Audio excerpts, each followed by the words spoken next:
Today, people often believe success begins with money, investments, savings, or financial backing. But in 1900 America, one young man proved something very different. Success could begin with absolutely nothing but determination.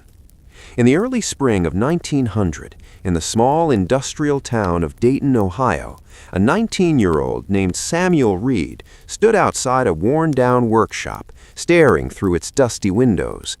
Inside, machines clattered loudly as workers shaped metal parts for tools and farm equipment. The smell of oil and iron filled the air. Samuel had no job, no savings, and no clear future. His father had passed away the previous year after a long illness, leaving Samuel as the only provider for his mother and younger sister. Their small home was barely held together, both physically and financially. Bills piled up, food was often limited, and each day felt like a struggle just to keep going. Samuel had grown up watching others succeed, business owners, factory managers, merchants, but he always believed those paths required money, connections, or education he didn't have. Until one moment changed his thinking. One afternoon, while walking past the workshop again, Samuel noticed something unusual. A cart loaded with metal parts had broken down just outside the entrance. Several workers struggled to move it, but the wheel was stuck in the mud. Without thinking, Samuel stepped forward. "Let me help," he said. He grabbed the side of the cart and pushed with all his strength. His boots slipped in the mud, his hands strained, but after a few moments, the cart finally moved free. The workshop owner, Mr. Charles Whitman, had been watching from the doorway. "You looking for work?" he asked. Samuel hesitated. "Yes, sir." That simple act, helping without being asked, earned him his first opportunity.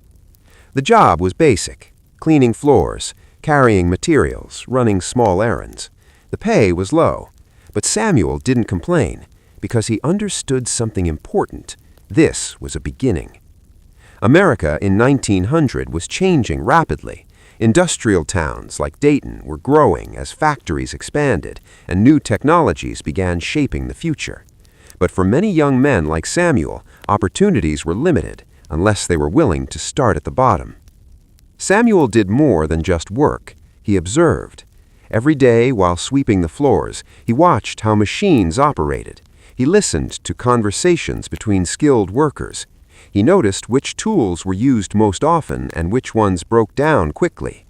At night, instead of resting, Samuel would sketch rough drawings of the machines he had seen. He didn't have formal education, but he had curiosity, and that became his greatest advantage. Months passed, then years. By 1902, Samuel had moved from cleaning floors to assisting mechanics. He learned how to repair broken parts, how to handle tools, and how to solve problems quickly. His hands grew stronger, his mind sharper, but he still had no money, only experience. One evening, while working late, Samuel noticed a recurring problem. A specific metal component used in farm tools often wore out quickly. Farmers returned again and again, frustrated, needing replacements. Most workers accepted it as normal. Samuel didn't. He believed it could be improved. Using leftover materials from the workshop, after hours he began experimenting. His early attempts failed. The pieces broke. The shapes weren't right. But he didn't stop. Failure, to him, was just part of learning.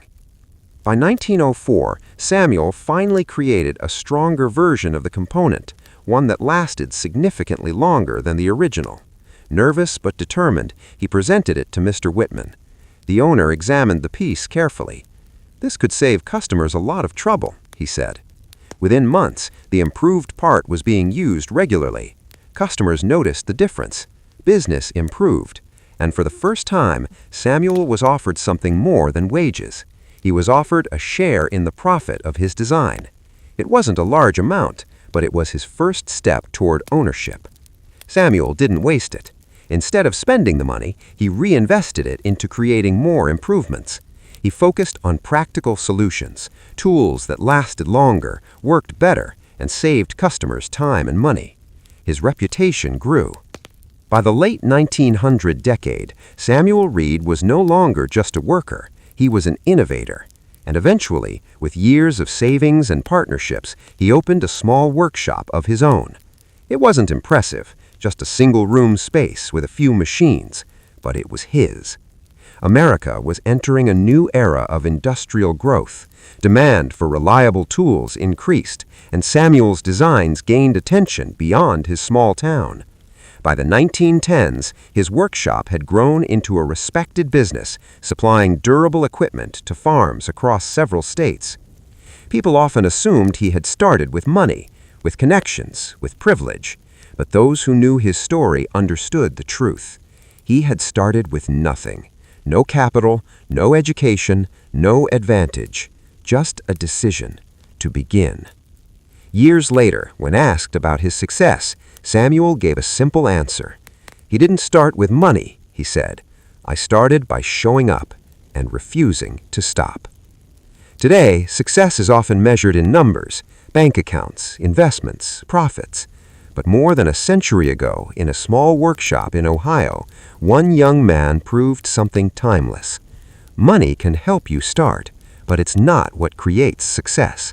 Because sometimes success begins with something far more powerful: effort, patience, and the courage to take the first step, even when you have nothing.